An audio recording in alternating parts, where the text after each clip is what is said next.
और अब बात उत्तर प्रदेश के बरसाना में प्रेम और भक्ति के उत्सव की, जिसकी शुरुआत कल यानी रविवार से हो रही है। 31 अगस्त को देवी राधा का जन्मोत्सव है और जिसकी तैयारी जोर शोर से चल रही है। श्री कृष्ण जन्माष्टमी के ठीक 15 दिन बाद राधा रानी का जन्मोत्सव मनाया जाता है।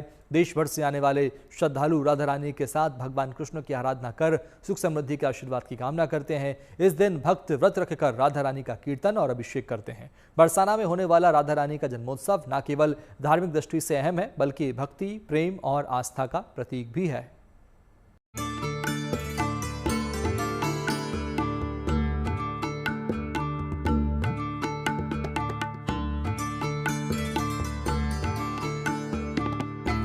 ब्रजमंडल फिर उत्सव के लिए तैयार है।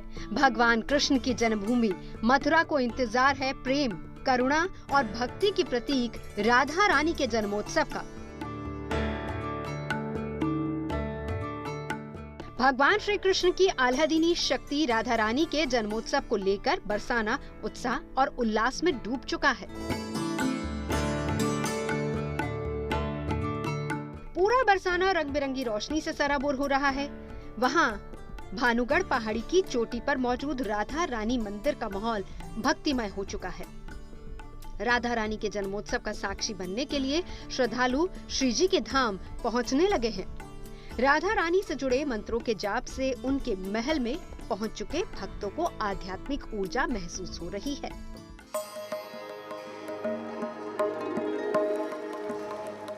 हिंदू पंचांग के मुताबिक भाद्रपद मास के शुक्ल पक्ष की अष्टमी तिथि को राधा अष्टमी का पर्व मनाया जाता है। धार्मिक मान्यताओं के मुताबिक श्री कृष्ण जन्माष्टमी के ठीक 15 दिन बाद राधा रानी का जन्मोत्सव होता है। इस बार 31 अगस्त को राधा रानी का 5253वां अवतरण है। ऐसे में इस उत्सव को बड़े ही धूमधाम से मनाया जाएगा, जिसे लेकर तैयारियां जोर शोर से चल रही हैं। राधा रानी महल को दुल्हन की तरह सजाया जा रहा है। जगह जगह रंग बिरंगी रोशनियों, फूलों और तोरण द्वारों से शहर की भव्यता देखते ही बन रही है। प्रसिद्ध ब्रह्माचल पर्वत पर जो राधा रानी का मंदिर है, वहाँ प्रति वर्ष भादो मास के शुक्ल पक्ष की सप्तमी और अष्टमी तिथि के दिन राधा जन्मोत्सव धूमधाम से मनाया जाता है। इस बार भी उसकी तैयारियां चली है। पूरे मंदिर को दुल्हन की तरह से सजाया गया है। पारंपरिक उत्सव होंगे। सप्तमी के दिन नंदगांव बरसाना की संयुक्त समाज का गायन होगा। चाप बधाई जो आती है, अलग अलग ब्रज के गांवों से बधाई राधा रानी के लिए आती है, वो होगी।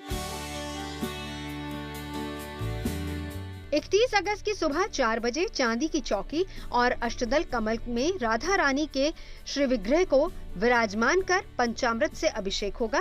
फिर लाडली जी मंदिर परिसर में बरसाना और नंदगांव के लोग एक दूसरे को बधाई देंगे। शाम 4:30 बजे राधा रानी का डोला बैंड बाजों की धुन के साथ सफेद छतरी में नीचे लाया जाएगा और इस दौरान राधा रानी के भक्तों की तरफ से डोले पर पुष्प वर्षा होगी। मध्य रात्रि के बाद यानी भोर में राधा रानी का जो जन्म है, भोर में कमल के पुष्प से हुआ था। तो उसी परंपरा के अनुसार 31 तारीख की सुबह 4 बजे राधा रानी का मांगलिक पंचामृत अभिषेक होगा और उसके बाद फिर 8 बजे से बधाइयों का कार्यक्रम प्रारंभ हो जाएगा, जिसमें कि भाड़ बधाई है, शंकर लीला है और वृषभान जी के मंगल बधाई है।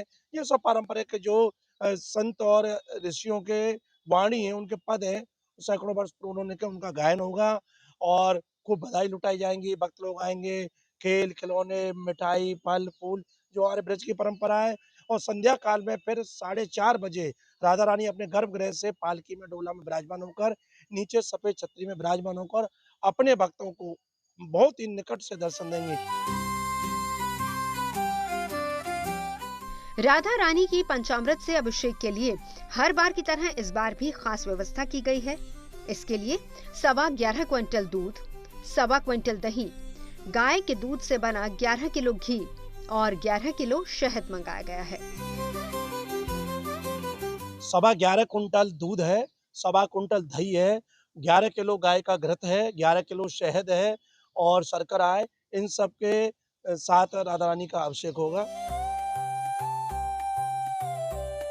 5253वें जन्मोत्सव के मौके पर राधा रानी के धारण करने के लिए पीले रंग के रत्न जड़ित रेशमी पोशाक तैयार की गई है। देखिए, मांगलिक जो रंग है, कलर है, वो पीला है। तो राधा रानी वैसे भी सूर्यवंश में है, तो उनका जो पीला रंग विशेष है, तो पीले रंग की पोशाक है, इस बार खास जड़ाप की जो बनवाई गई है और अपने बरसाना में ही परंपरागत एक जो टेलर है, जो पोशाक का ही काम करते हैं, चौथी पीढ़ी, पाँचवीं पीढ़ी से लगातार वो यही काम करते आ रहे हैं, तो उनके द्वारा पोशाक धारण कराई गई हैं, बनाई गई हैं, जो धारण होंगी। खास तौर से रत्न जड़ित उनका श्रृंगार है, जो विशेष उत्सवों पर धारण होता है, तो वो मंदिर के पुजारी द्वारा जब अभिषेक होगा, अभिषेक के बाद जब श्रृंगार होगा, तो वो सब धारण कराए जाएँगे।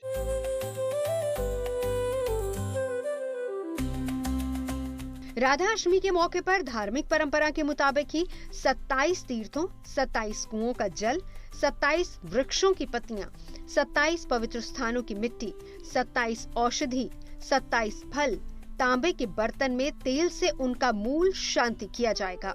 इसके बाद राधा रानी को भोग लगाने के बाद भक्तों को प्रसाद के रूप में पंचामृत, धनिये की पंजीरी और सोंठ की पंजीरी मिलेगी।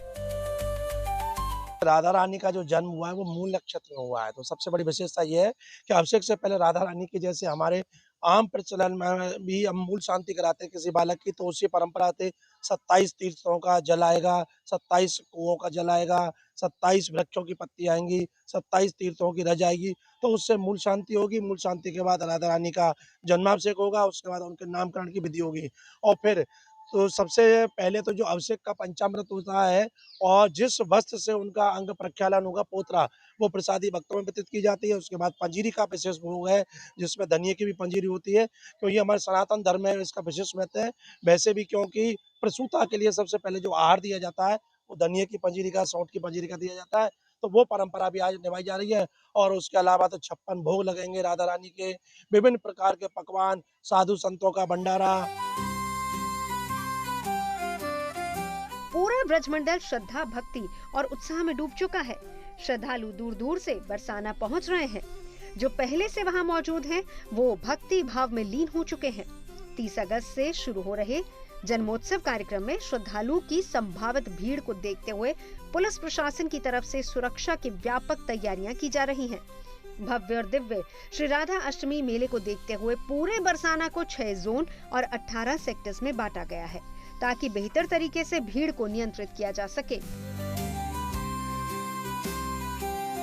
पुलिस का जहाँ तक की व्यवस्था है, उसमें करीब 6 जोन्स को बनाया गया है और 18 सेक्टर्स बनाए गए हैं। कई बैरियर्स और होल्डिंग पॉइंट्स बनाए गए हैं और ट्रैफिक का प्रबंधन किया गया है।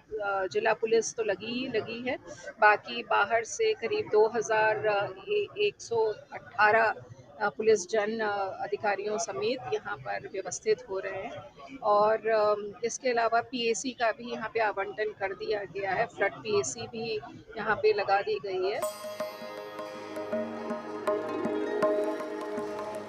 2 दिनों तक चलने वाले श्री राधाष्टमी मेला कार्यक्रम में 18 से 20 लाख भक्तों के पहुंचने की उम्मीद है। ऐसे में जिला प्रशासन की तरफ से स्वच्छता, पीने के पानी, लाइटिंग, शौचालय के अलावा रोपवे की भी विशेष व्यवस्था की गई है। 2 दिन वहाँ मेला चलेगा।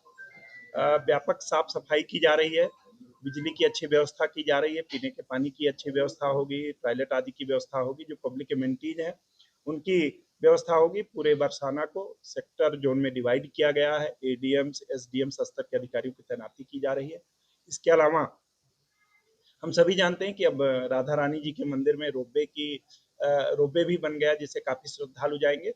एक अच्छी चीज इस बार हुई है, मंदिर से लेकर के नीचे तक जो पुराना रास्ता था, जो जयपुर भवन के सामने से गुजरता था, उसमें नीचे तक तीर्थ विकास परिषद ने एक शेड लगवा दिया है, जिससे यात्रियों को, मुझे लगता है कि जो उससे निकास होगा, उनको किसी प्रकार के धूप या पानी से असुविधा नहीं होगी। जिला प्रशासन की तरफ से बरसाना को प्लास्टिक मुक्त रखने के लिए भी अभियान छेड़ा गया है, ताकि पूरा क्षेत्र साफ सुथरा नजर आ सके। इस बार आपके माध्यम से पुनः अनुरोध कर रहे हैं कि वहाँ राधा अष्टमी के त्योहार पर भी वहाँ भी कोई पॉलीथीन का प्रयोग ना करे, प्लास्टिक का प्रयोग ना करे। हर जगह हम लोग लिखवा भी रहे हैं, अनाउंस भी करा रहे हैं, प्लास्टिक पॉलीथीन जब्त भी कर रहे हैं।